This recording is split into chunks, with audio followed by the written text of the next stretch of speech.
I asked this young man to stay with his grandma, but it looks like he wants to be featured. I'm sharing a story. No problem. I always believe that I'm going to have my baby at 37 weeks. I just had my mindset on 37, 38 weeks, which was supposed to be in June. So approaching 37 weeks, I was already happy when I entered the month of June. It's going to be a June baby. So I was so excited about the month of June. I was so happy. So 37 weeks came. Oh dear. Want to sleep? I just fed him, so I'm sure he's not hungry. Let me check his diaper. He had a big blowout. I had to quickly sort that before continuing, and he's presently with his grandma. I actually started exercising since 37 weeks because I knew that if I had my baby at that point, he's already a term baby. So I started exercising, walking down the stairs, doing curb exercises on my way, on my street, and I was doing lots and lots of exercises. But then 37 weeks baby didn't come, 38 weeks, 39 weeks, I continued with my exercise. I started doing different things that people were suggesting, going online to search for things that I can do to naturally induce labor. I was eating hot food. I was doing lots of things, but still, no show, nothing was happening. My body was just there. I was just getting stronger. I was beginning to get anxious because I didn't want it to reach 40 weeks. It's because I was already afraid of inducing labor. I have heard different people talked about labor induction, and I have not heard of any good testimony about it. And at that point, I had already played my birth experience in my head several times, how I wanted it to look like, how I will just gradually fall into labor and have my baby. So I was getting anxious and I was praying. I was praying a lot. I was confessing. There's this book, Supernatural Childbirth, which I recommend for every mother out there to get. It's such a powerful Christian book that there are prayers in the book, there are testimonies upon testimonies of people having supernatural child delivery. I was praying and hoping that mine also will be one of those testimonies. I was already even thinking of content of how I will share how supernaturally my baby is going to come out of me. It was like, that was the vibe, that was the spirit that I was having. But then when it was approaching 40 weeks, I was beginning to get worried because it's looking like nothing is really happening. But then I will see some other people say that don't let anybody put pressure on you. If your baby is still 41 weeks, it's still fine. I think 42 weeks is the last, like the time frame that is advised for people to have their baby. So I still have like 2 weeks ahead of me. So why was I panicking? So sometimes I wouldn't mind, I'll be happy, and other time I would just be panicking and afraid and be thinking, when is this going to happen? What else can I do? I'll go for long walks and all of that. Another thing is that my leg had begun to swell since about 35 weeks. My leg was swelling and it was really bothersome. Like if you see me and you see my leg, you would be a little bit bothered to ask me to go for checks. But during my antenatal checks, because my blood pressure was fine, my midwife was not worried. Prior to this time, on two of my visits to my midwife had mentioned that the graph that is showing my development is showing that I might be having a big baby, but I shouldn't panic or I shouldn't be bothered. So she said on my third visit, if it's still showing that the graph is still going higher than how it's supposed to go, then she will send me for a growth scan. So on my two other visits after that, the growth thing went back to normal. So they said there's no need for me to go for a scan. On my 39 weeks, my mom arrived from Nigeria, but she was staying with my sister. And on the weekend of that week, on a Sunday, she came to visit us and she saw my legs and she was so worried. And she was like, you should go to the hospital for scan because your leg is so swollen and I'm a bit worried about this. I don't think everything is fine, blah, blah, blah. So when she told me that, I tried to assure her that my blood pressure was fine, that if my blood pressure was also high, then it would be a preeclampsia, but that my blood pressure was okay. So the nurses said maybe it's because of the heat, because it was in the summer. Maybe it's because of the heat, that's why my leg is swollen, that I shouldn't be bothered. But my mom insisted I go to the hospital. So after after she left on that Sunday, on the Sunday evening, I went to the hospital. I went there to complain that my leg was swollen, and I also said I couldn't feel my baby as much, but I wasn't really bothered about my baby movement, because normally I notice that whenever people are around me or I have a visitor or in the afternoon, my baby doesn't really move in the afternoon, but when I'm about to lie down in the evening, that's when he starts his activities and he's very active. So that wasn't really the motive for that visit, but I just added it because I just felt like that visit my baby didn't move at all. So I just added that to why I went to the hospital. So I told them about that. So they checked my blood pressure again, and they said my feet was fine. I should just try to drink a lot of water and exercise. But for the fetal movement, that they have to keep an eye on me, and I'm already 39 weeks, so they can't take any chances. So they asked me to wait, not to go until a doctor comes to attend to me. So the doctor came, and when she saw me, she advised that I am booked for an induction because I'm already 39 weeks anyways. So I immediately declined because I didn't want to hear anything about induction. I said, no, I'm not going to have my body induced. So she said, okay, I should come on Monday for a scan so that they can see and be so sure that my baby is fine. Even though they put me on the ECG, that the monitor was showing that my baby is fine, everything, the heartbeat, everything was fine. But that she just wants to be so sure that the baby is fine, that I should come on Monday for a scan. So on the Monday, I went for the scan, and I wasn't bothered at all. I was happy. I went with my friend because my husband had gone to work. So I went with my friend, we're gisting, we're chatting, and after they checked the baby, everything was fine. They said that we should wait in the waiting room. I was expecting to have my results and just go home. So I just noticed that the guy came and told us to go upstairs to see the doctor. So that was when I started to feel that something is wrong, because when we left the room, they were like, you just wait outside, we'll come and give you the results so you can go.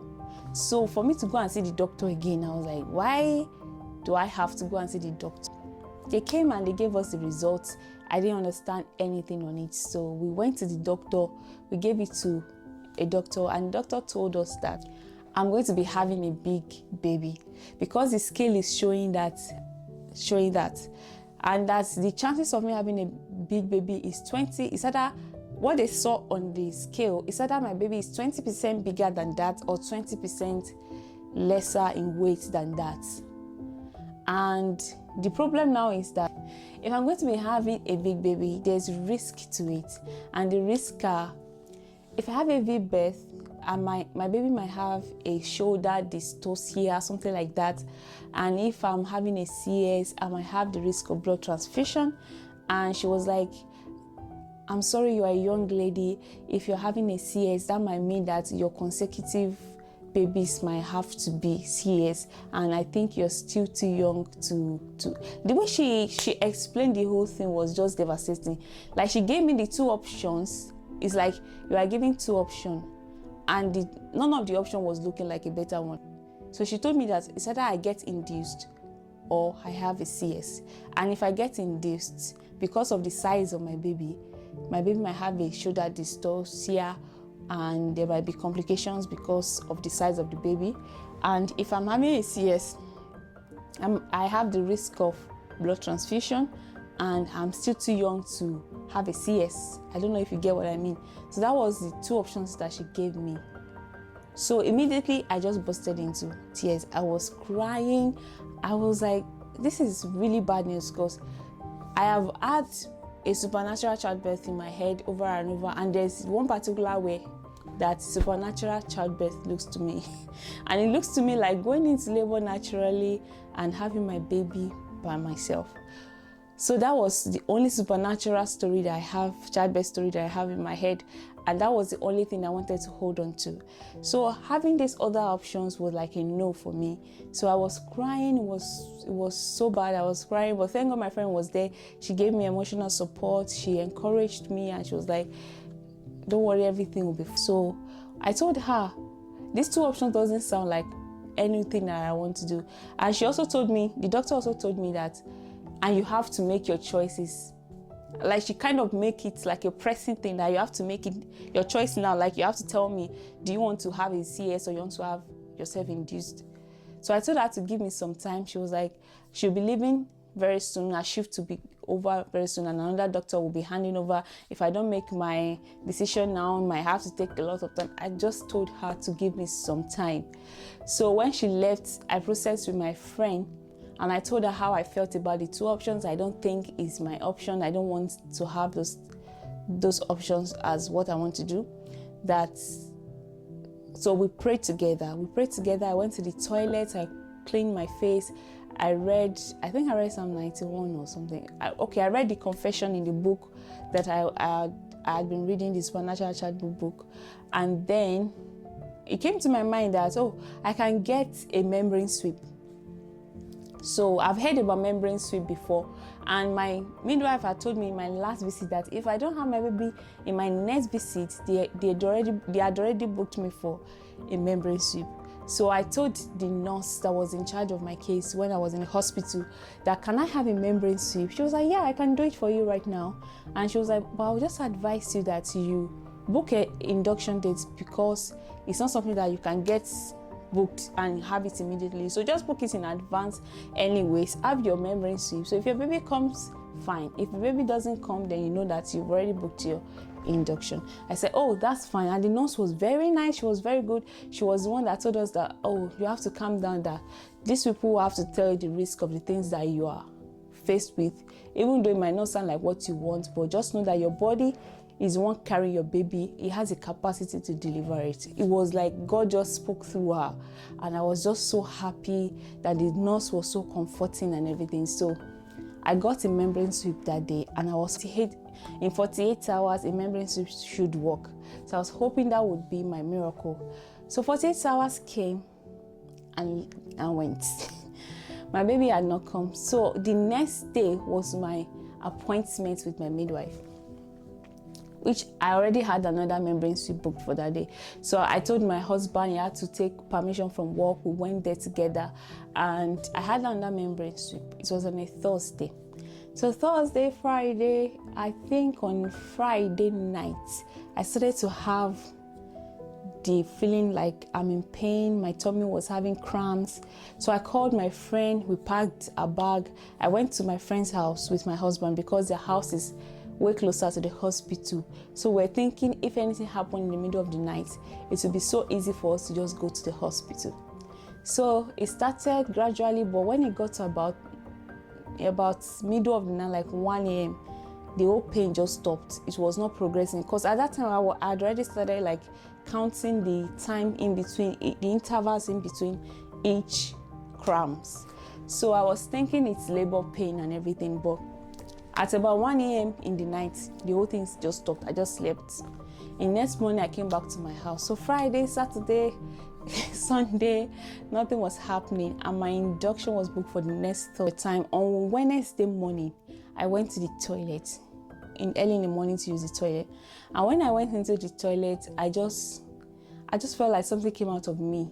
And the light was off and everything. So I switched on the light, and I saw blood in the toilet. I really didn't know what happened.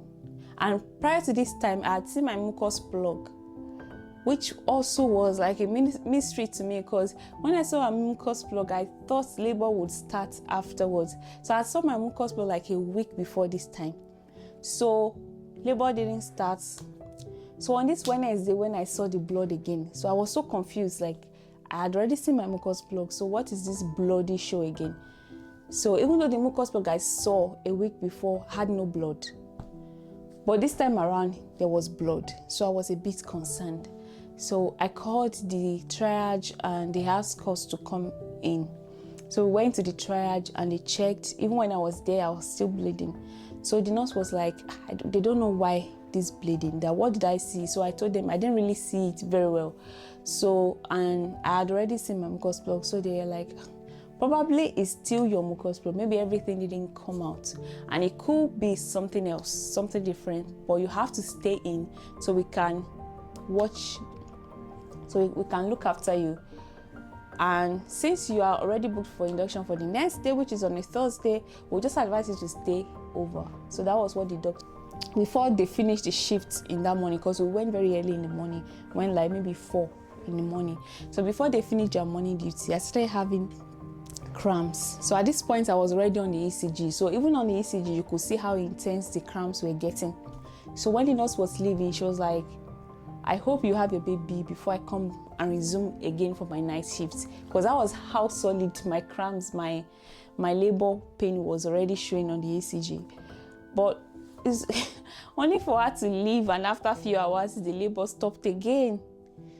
At this point, I didn't know what was going on again. I was just tired. So we were admitted into the ward. We were there all through the day. It was the longest day of my life. Because we weren't really doing anything. We were just there. She would just come, check my blood pressure, check how the baby is fine. The baby is fine, and they would just go. So that was the whole day for that day.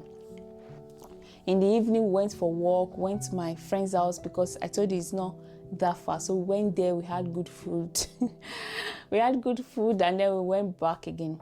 So the next day, which was the Thursday for my induction was booked for 10 p.m. I tried to tell the nurses if they could do it earlier since I was already admitted. I was telling them, is it possible? This person will say, we'll try our best, but they will still have to wait till 10 p.m. if otherwise. Long story short, they couldn't do it before 10 p.m. So even at the 10 p.m., we still had to, it was booked for 8 p.m., sorry. It was booked for 8 p.m. So at that 8 p.m., we had to go and ask them. So at the 8 p.m., we've been waiting for over 24 hours. Please, when are we starting this thing? So that was when they now started talking to themselves.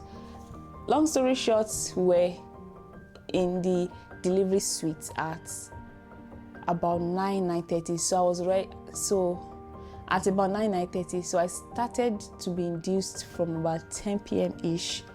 So before they started inducing, they wanted to check me, and they checked me and they said I was 2 centimeters dilated, and they asked if they could break my water. I said fine.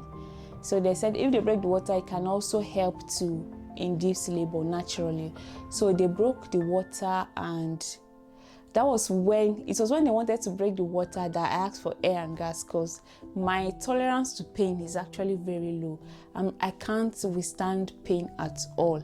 So when they wanted to break the water, I was already feeling so much pain. So I asked if they can give me air and gas. So they gave me air and gas, but it was the worst decision throughout my delivery. It was the worst decision. I had a very bad reaction to it. Like I was screaming, like I couldn't see anybody in the room anymore. It was like I was levitating. Like I couldn't see. My eyes were blurry. Mind you, I've never taken alcohol before, so they already told me that it's like a feeling of getting drunk or in between, about to get drunk kind of feeling. But this was beyond that. It was like my head, everything was just out of my head. I can't just explain that feeling. It was terrible. It was terrible. I never want to feel like that anymore in my entire life. I don't want to ever feel like that. So I was screaming, and even the way I was doing my face, like I was moving left and right, I couldn't focus. I was holding my head, I was screaming. The nurses were even like worried and concerned for me, and my husband was so scared. It was so scary. The nurses was telling me they are not going to use air and gas for me throughout the whole thing anymore. Even if I asked for it, they are not going to give it to me anymore because of how I reacted to it. It was so scary to them. So they broke my water, and we waited for some time. Labor did not start, so I was put on the oxytocin oxytocin drip for inducing labor. So when I started on the drip, I think I'd already told the nurse that my tolerance to pain is actually very low. So we haven't even gone so far in the oxytocin drip when I asked for epidural, because they told me I could ask for epidural at any point I feel like I cannot tolerate it anymore. So I asked for the epidural. I was given the epidural, and it was like I wasn't feeling anything anymore. I was able to sleep at some point, but long story short, the epidural started wearing off because labor was not progressing also. So they kept checking me. I think they first checked me after 6 hours. I was still 2 centimeters dilated. Then 4 hours, I was still 2 centimeters dilated, and then the epidural started I started to feel pain again, and they had to call the person in charge of giving the epidural, and they told him that another dose of the epidural, and then I wasn't feeling any pain anymore. Then I was on it for another God knows how many hours again, and I started feeling pain again. So at this point, I asked the nurses to check me. They encouraged me to wait till I think another 4 hours or so, another 6 hours. I'm so sorry, I can't really remember the timestamps right now. All I know is that I was on this oxytocin injection for almost 16 hours.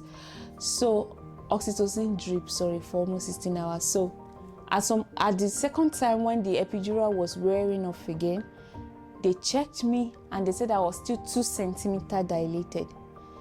And I started to feel like pain intensely at this point. And the nurses had told me earlier that it's better for me to feel pain before I deliver, because at the point that I will have to push my baby out, it's better I feel the pain so that I can really know what my body is doing.